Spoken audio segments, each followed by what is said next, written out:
Hello ಸ್ನೇಹಿತರೆ, ನಿಮಗೊಂದು ಸಣ್ಣ ಕತೆ ಹೇಳುತ್ತೇನೆ. ಆ ಕತೆ ಕೇಳಿದ ಮೇಲೆ ಆ ಕಥೆಯ ತಾತ್ಪರ್ಯ, ಆ ಕಥೆಯ ನೀತಿ ಏನೆಂದು ನಿಮಗೆ ಅರ್ಥವಾಗುತ್ತದೆ. ಕಥೆಯನ್ನು ಪ್ರಾರಂಭಿಸೋಣ. ಒಬ್ಬ ಮಹಿಳೆ ತನ್ನ ಮನೆಯಿಂದ ಹೊರಬಂದು ನೋಡಿದಾಗ ಉದ್ದನೆಯ ಬಿಳಿಗಡ್ಡವನ್ನು ಬಿಟ್ಟಿರುವ ಮೂರು ವೃದ್ಧರನ್ನು ನೋಡಿದಳು. ಅವಳು ಹೇಳಿದಳು, ನನಗೆ ನಿಮ್ಮ ಪರಿಚಯವಿಲ್ಲ ಅನಿಸುತ್ತೆ, ಅದಕ್ಕೆ ನೀವು ಹಸಿದಿರಬೇಕು. ದಯವಿಟ್ಟು ಒಳಗೆ ಬಂದು ಏನಾದರೂ ತಿನ್ನಿರಿ ಎಂದು ಹೇಳುತ್ತಾಳೆ. ಅದಕ್ಕೆ ವೃದ್ಧರು, ನಿಮ್ಮ ಗಂಡ ಮನೆಯಲ್ಲಿದ್ದಾರಾ ಅಂತ ಕೇಳುತ್ತಾರೆ. ಇಲ್ಲ, ಅವರು ಹೊರಗಡೆ ಹೋಗಿದ್ದಾರೆ ಎಂದಳು ಅವಳು. ಹಾಗಾದರೆ ನಾವು ಒಳಗೆ ಬರಲು ಸಾಧ್ಯವಿಲ್ಲ ಎಂದು ಅವರು ಉತ್ತರಿಸಿದರು. ಆನಂತರ ಸಂಜೆ ಅವಳ ಗಂಡ ಮನೆಗೆ ಬಂದಾಗ ವಿಷಯವನ್ನು ತಿಳಿಸಿದಳು. ಆಗ ಗಂಡ ಹೇಳುತ್ತಾನೆ, ನಾನು ಮನೆಗೆ ಬಂದಿದ್ದೇನೆ ಎಂದು ಹೇಳಿ ಆ ವೃದ್ಧರನ್ನು ಆಹ್ವಾನಿಸಿ ಎಂದು, ಅಂದರೆ ಮನೆಗೆ ಕರೆತನ್ನು ಎಂದು ಹೇಳುತ್ತಾಳೆ. ಮಹಿಳೆ ಹೊರಗೆ ಹೋಗಿ ವೃದ್ಧರನ್ನು ಒಳಗೆ ಆಹ್ವಾನಿಸಿದಳು. ಆಗ ವೃದ್ಧರು ಹೇಳ್ತಾರೆ, ಮತ್ತೆ ನಾವು ಒಟ್ಟಿಗೆ ಮನೆಯೊಳಗೆ ಬರುವುದಿಲ್ಲ ಎಂದು ಅವರು ಉತ್ತರಿಸಿದರು. ಅದಕ್ಕೆ ಮಹಿಳೆ ಯಾಕೆ ಬರುವುದಿಲ್ಲ ಎಂದು ಕೇಳಿದಳು.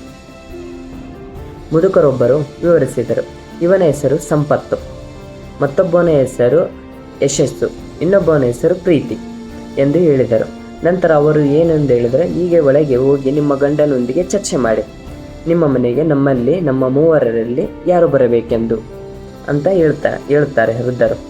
ಆಗ ಅವಳು ಒಳಗಡೆ ಹೋಗಿ ತನ್ನ ಗಂಡನಿಗೆ ವಿಷಯನ್ನು ತಿಳಿಸಿದಾಗ ಗಂಡನು, ಸಂಪತ್ತನ್ನು ಆಹ್ವಾನಿಸು, ನಮ್ಮ ಮನೆಯು ಸಂಪತ್ತಿಂದ ತುಂಬಿ ತುಳುಕಾಡುತ್ತದೆ, ಸಂಪತ್ತಿಂದ ತುಂಬಿ ತುಳುಕಿ ಎಲ್ಲ ಚೆನ್ನಾಗಿರುತ್ತದೆ ಅಂತಂದು ಹೇಳುತ್ತಾನೆ. ಅದಕ್ಕೆ ಅವನ ಹೆಂಡತಿ ಒಪ್ಪಲಿಲ್ಲ.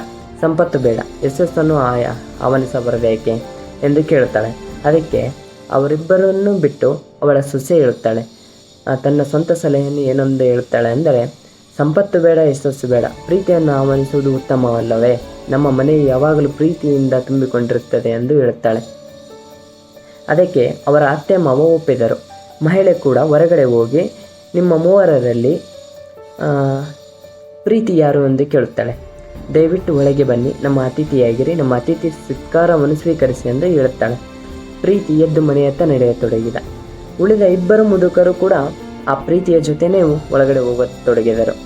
ಅವಾಗ ಅವಳು ಆಶ್ಚರ್ಯವಾಯಿತು. ಆ ಮಹಿಳೆಗೆ, ನಾನು ಪ್ರೀತಿಯನ್ನಷ್ಟೇ ಆಹ್ವಾನಿಸಿದ್ದು, ನೀವೇಕೆ ಬರುತ್ತಿದ್ದೀರಾ ಎಂದು ಆಶ್ಚರ್ಯವಾಗಿ ಆ ಮುದುಕರನ್ನು ಕೇಳಿದಾಗ ಮುದುಕರು ಮೂವರು ಕೂಡಿ ಒಟ್ಟಾಗಿ ಉತ್ತರಿಸಿದರು. ಅದು ಏನೆಂದರೆ, ನೀವು ಸಂಪತ್ತನ್ನು ಅಥವಾ ಯಶಸ್ಸನ್ನು ಮಾತ್ರ ಒಳಗಡೆ ಕರೆದಿದ್ದರೆ ನಾವಿಬ್ಬರು ಹೊರಗಡೆನೆ ಉಳಿಯುತ್ತಿದ್ದೆವು.